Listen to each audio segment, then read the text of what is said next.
Policy.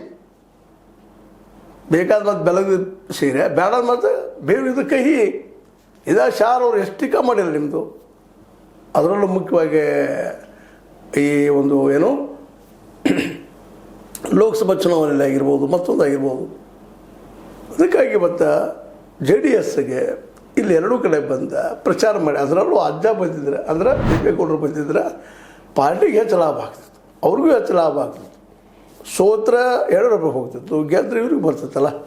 ಅದರಲ್ಲೂ ದಾವಣಗೆರೆಯಲ್ಲಿ ತಮ್ಮ ಮನುಷ್ಯ ಕೊಡಿಸಿದವರು. ಅವರು ಮೂಲತಃ JDSದವರು.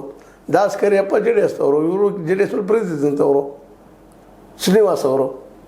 ಇವುಗಳ ಲಾಭ ತೊಗೋಬೇಕಾಗಿತ್ತು, ಬಂದಿಲ್ಲ. ಮೋಸ್ಟ್ಲಿ ಓಡೋಕ್ಕಾಗ್ಯದನ.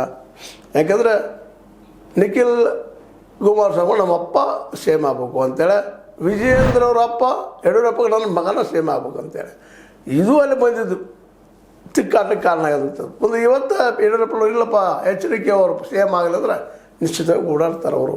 ಅಂದರೆ ಅದ್ಯಾಕಂತಾರೆ ಅವರು, ಅವ್ರಿಗೂ ತಮ್ಮ ಆಸೆ ಇರೋದನ್ನು ಈಗ ಹಿಂದೆ ಮೋಸ ಮಾಡಿದ್ದಾರೆ HD ಕುಮಾರಸ್ವಾಮಿಗಳವ್ರಿಗೆ.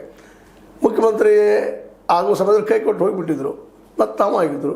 ಇದ್ರ ಇತಿಹಾಸಗಳಿದ್ದಾವೆ ಇವೆಲ್ಲ. ಹೀಗಾಗಿ ಇವತ್ತಲ್ಲಿ ಎಷ್ಟೋ ಪ್ರೀತಿಗತೆ ಮಾತಾಡಿ